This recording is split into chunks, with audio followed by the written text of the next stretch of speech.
আবু জাহেলেরা তো আর চিনে না। টার্গেট বিবারিয়ার পোলাপানের মতো প্রথমেই ছক্কা মারবে, খুচরা কাফের মারবে না। আল্লাহু আকবার বলবেন না? আব্দুর রহমান ইবনে আউফরে পাইছে, চাচা চাচা কি হয়েছে? আপনি তো চিনেন মক্কার মানুষ, এই আবু জাহেল কোনটা? ছোট দুই ভাই বলতেছে, কারে? আব্দুর রহমান ইবনে আউফরে বলতেছে, হেরে দিয়ে তোমরা কি করবা?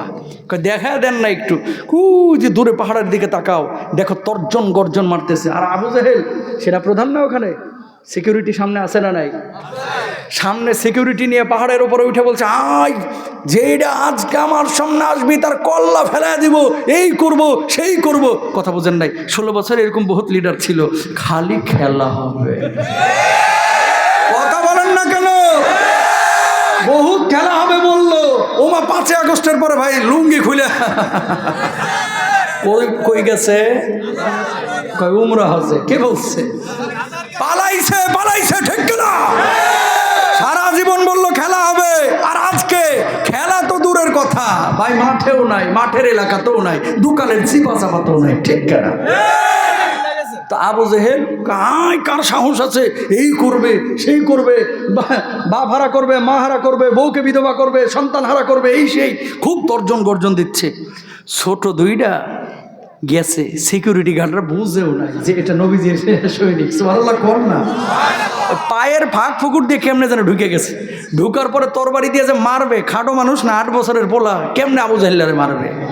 তো ছোটোটা বড়টার দিকে তাকায় বলতেছে, ভাইরে ওখানে আঘাত করা সম্ভব না, ঘোড়ার পায়ের উপর আঘাতটা কর।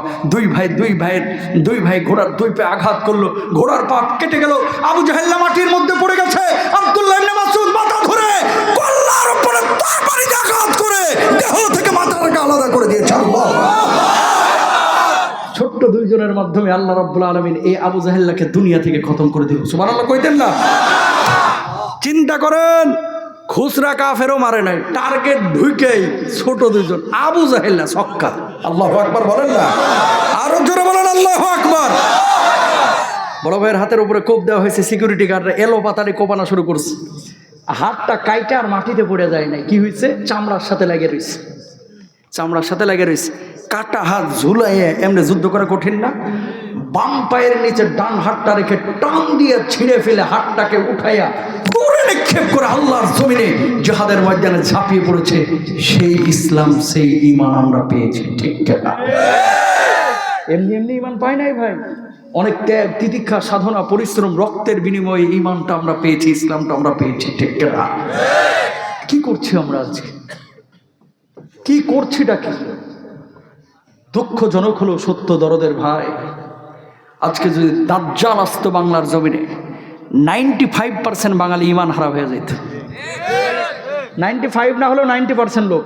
বলবেন কেমনে? প্রমাণ নেন। সামান্য 2 ঢোক কোক আর 2টা সিঙ্গাড়া 200 টাকার জন্য জোহর থেকে নিয়ে মাগরিব পর্যন্ত মিছিল করে আমার নেতার চরিত্র ফুলের মতো পবিত্র। কথা বলেন ঠিক না? অথচ নেতা দাঁড়ায় দাঁড়ায় মুতে কুলুপ নেয় না, এরকম আছে না নাই? জোহর থেকে নিয়ে মাগরিব পর্যন্ত আপনি ঘোষণা দিলেন আমার নেতার চরিত্র ফুলের মতো পবিত্র। কিসের জন্য? 2টা সিঙ্গাড়া 200 টাকা আর 1 ঢোক কোক। তুমি এই কয়েকটা জিনিস, সিঙ্গাড়া কোক আর 200 টাকার লোভ সামলাইতে পারলা না। দাজ্জাল যখন আইসা বলবে, হাত দেখায়, এই যে জান্নাত, যে আমার নবী আল্লাহ মানবা, রব মানবা, এই জান্নাতে আমি তোমাকে দাখিল করে দেব। কিছু মানুষ বলবে, আরে বাবারে বাবা, এতদিন পরে পাইছি আমরা জান্নাত। খোদামের মানে নেবে, দাজ্জাল ওখানে জান্নাতের মধ্যে নিক্ষেপ করবে, সবগুলো মানুষ জাহান্নামের মধ্যে যাবে। এরকম মানুষ আমার বাংলার জমিনে আছে না নাই? ও প্রিয় ভাইরা আমার, এই জমিনে যদি কোরআনটা থাকতো, বিবাড়িয়ার মানুষের মধ্যে মারামারি হইতো না, হানাহানি হইতো না, চুরি ডাকাতিও হইতো না, আত্মপক্ষ সমালোচনার সুযোগ মানুষ যথাযথভাবে পাইত। এক ভাই আর এক ভাইকে কখনো আঘাত করতো না। এই দেশের মধ্যে 150 টাকা চুরি করার কারণে গাছের সাথে বাইন্দা পিটানো হয়, আর 150 কোটি চুরি করার পরে কোট্টায় পরে ঘুরে বেগম পাড়ায় বাড়ি করে কানাডার এই সমস্ত চোরগুলোকে অনেকে সার সার করে, ঠিক কিনা? ও কলিজার ভাইরা আমার, প্রথম 400 বছর নমরুদ ক্ষমতায় ছিল, একটা বারের জন্য নিজের খোদা দাবি করে নাই। 400 বছর পরে নমরুদ দাবি করলো, এই তোমাদেরকে খাওয়াই কে, পড়াই কে? কয় আপনি খাওয়ান বাবা। সমস্ত রাজ্যের মানুষরা এবার নমরুদকে খোদা মানা শুরু করলো। নমরুদ বলল আমারে প্রভু মানো, সব মানুষগুলো তারে প্রভু মানা শুরু করলো। ইমানদারদের সংখ্যা সব সময় কম হয়। একজন মানুষ ওই নমরুদের উপরে ঈমান আনলো না, তার নাম হচ্ছে ইব্রাহিম। পরবর্তী দিন পুলিশ বাহিনীর লোকজন এসে বলল, নমরুদ সব মানুষ তো আপনার উপরে ঈমান আনলো, একজন তো ঈমান আনে না। কই কে ঈমান আনে না? কই আপনার, ওর নাম হচ্ছে ইব্রাহিম। কই ধরে নিয়ে ইব্রাহিম আলাইহিস সালাতু ওয়াস সালামকে পাকড়াও করে নিয়ে আসা হলো। নমরুদ বলল, ইব্রাহিম কি সমস্যা, কেন ঈমান আনো না? ইব্রাহিম আলাইহিস সালাতু ওয়াস সালাম জবাব দিলেন, ইদ ক্বালা ইব্রাহিম রাব্বিয়াল্লাযী ইউহয়ী ওয়া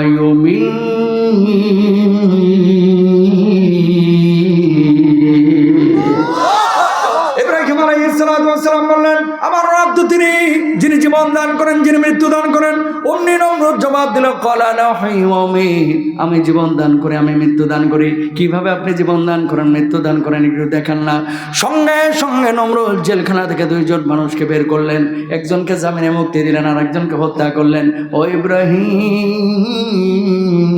এই যে দেখো আমি একজনের জীবন দিলাম, একজনের মৃত্যু দিলাম, টাটকা শয়তান, ঠিক কিনা? ইব্রাহিম নবী মুচকি মুচকি হাসে, এইটাকে কখনো জীবন দেওয়া বলা যায় না। ও নমরুদ, একটা কাজ যদি তুমি করে দেখাইতে পারো তাহলে তোমার ওপর আমি ঈমান আনবো। মানলাম তুমি কিভাবে জীবন দিয়েছো, মৃত্যু দিয়েছো, আমি তো দেখেছি।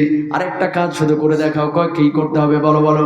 ক্বালা ইব্রাহিম ফাইন্নাল্লাহা ইয়াতি বিশ-শামসি মিনাল মাশরিকি ফাতি বিহা মিনাল মাগরিবি ফাবুহিতাল্লাযী